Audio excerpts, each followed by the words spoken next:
Chapter 5. The Dog in the Green Toupee. "Come on, Howie," Chester said. "Quit clowning around. We've got serious business to take care of."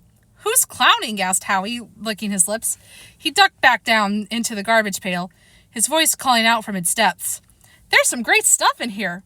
Corn cobs, melon rinds, apple strudel, whipped cream. Oh, and here's a nice, big, juicy..." And then all I could hear was a loud crunch. Chester sighed heavily. "Harold," he muttered, "could you do something about Howie, please? I believe I'm about to have heart palpitations." I looked at my friend Chester and shook my head. "No one ever said it was easy being a father," I commented. "Very funny," he replied. "Now would you please ask the kid to knock it off?" I must admit, my mouth was watering for a little of that apple strudel, and I decided it would have to wait. After all, my digestive tract would know no peace with Chester champing at the bit the way he was. I knocked on the side of the pail and entreated Howie to remove himself. Reluctantly, he agreed. "Can you help me get out of here?" he asked. "I think my foot's stuck in a ketchup bottle or something." "Here," I said, jumping up, grabbing the side of the pail. "I'll pull you out. Just grab my neck." Chester backed away. "Be careful you don't pull the whole thing," he was saying when my foot slipped on the banana skin Howie must have thrown out earlier. "Whoops!" I cried. I fell back as Howie and the garbage pail came tumbling down. Howie flew past my head. The pail's contents spilled all over the floor. And Chester, and me. Nervously, I shot a glance to the front of the truck to see if the driver had heard the crash, but he must have been playing his radio really loudly, because he didn't even turn around. When I turned back, Chester was staring at me. A watermelon rind sat on the top of his head like an oversized beret. His face was plastered with seeds. "Gee, it looks like you've grown some freckles since I saw you last," I joked. Chester wasn't in a laughing mood. He shook off the remains of the watermelon and suggested I do the same with the tea bags and coffee grounds that adorned my head. Howie, meanwhile, was contentedly chewing on a steak bone that had landed at his side. "Any more where that came from?" I asked eagerly. Howie didn't reply. He was too busy slurping over his find. "Later, Harold, later," Chester muttered. "Right now, we've got to see if we can find those vegetables." He gazed into the overturned pail. "Wait a minute," he cried suddenly. "There, next to those cans. Doesn't that look like a... I'm going to take a look around. Harold, start checking the other pails." And he disappeared from sight.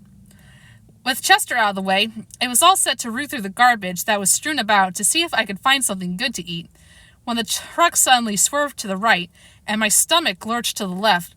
I groaned. There's nothing like a sudden case of car sickness, I thought, to knock the appetite right out of you. "Boy, this bone is great," Howie remarked just then.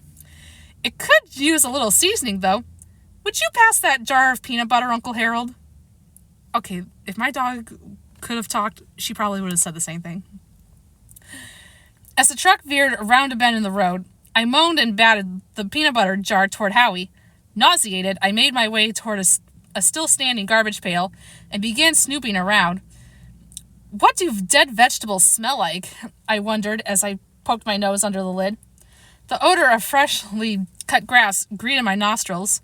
"Oh no," I thought, a sudden rash of panic running through me. "My hay fever!" I could feel that familiar tingle in the end of my nose. Achoo! The lid of the garbage pail flipped over as hundreds of blades of grass sailed into the air. After riding the currents of a brief liberating fling, they tumbled down, one after the other, to nestle into their new home on the top of my head, sticking to the wet spot the coffee grounds had so recently made ready for them.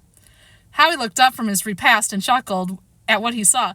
"Gee, Uncle Harold," he said, "you'd make a great title for a spy novel. The Dog in the Green Toupee."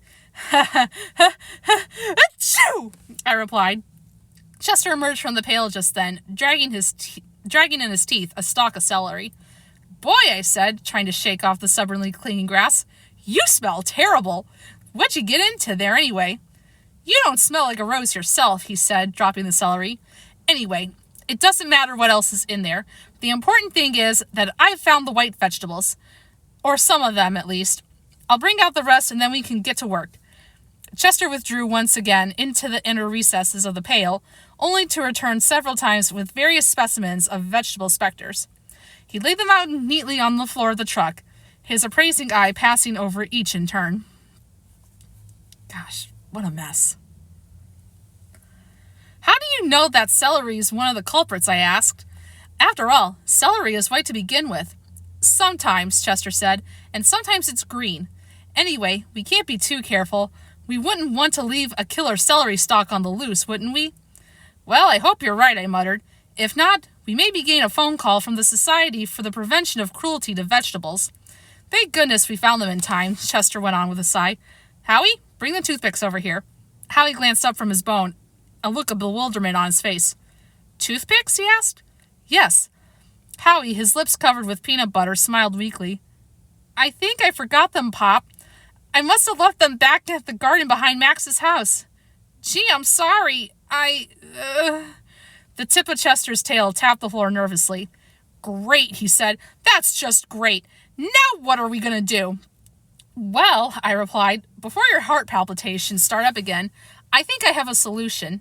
Inside that pail over there, I went on, indicating the one that had exploded its contents all over my head. There are a lot of twigs. They're a little big for the job, but I don't see any reason we couldn't use them instead of toothpicks. Chester considered my suggestion, and after a moment's reflection, nodded solemnly. I like it, he said. It's natural, organic, back to the earth. Thoreau would have been proud of you. Well, I wasn't sure what Thoreau had to do with it.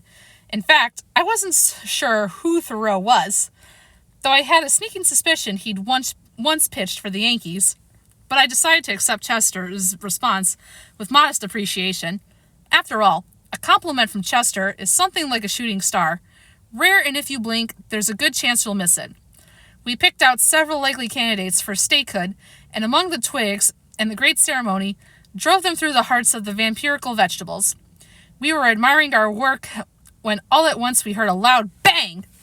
They're shooting! Howie cried. He covered his ears with his paws. Don't let them get me, Uncle Harold! He whimpered.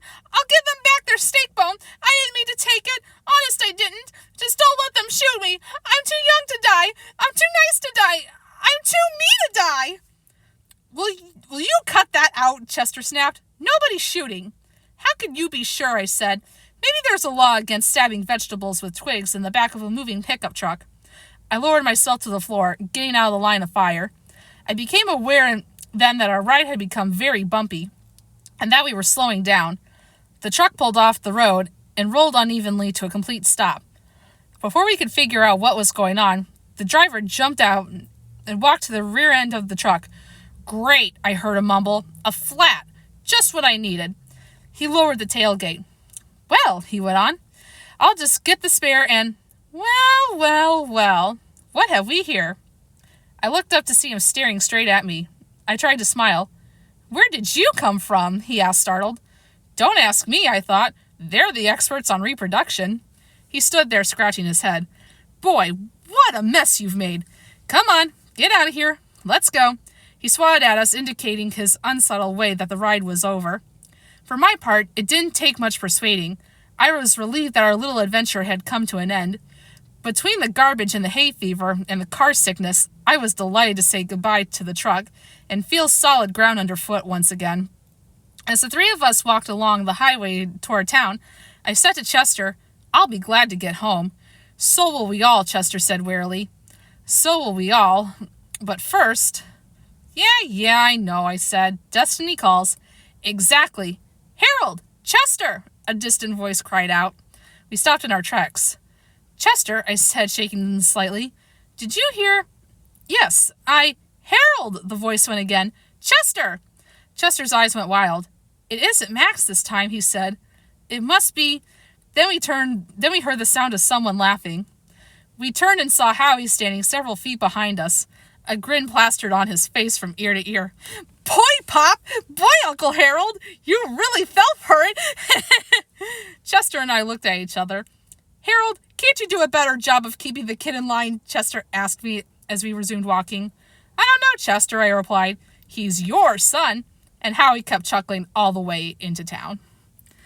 Gosh, that was quite an adventure. Join me for the next chapter.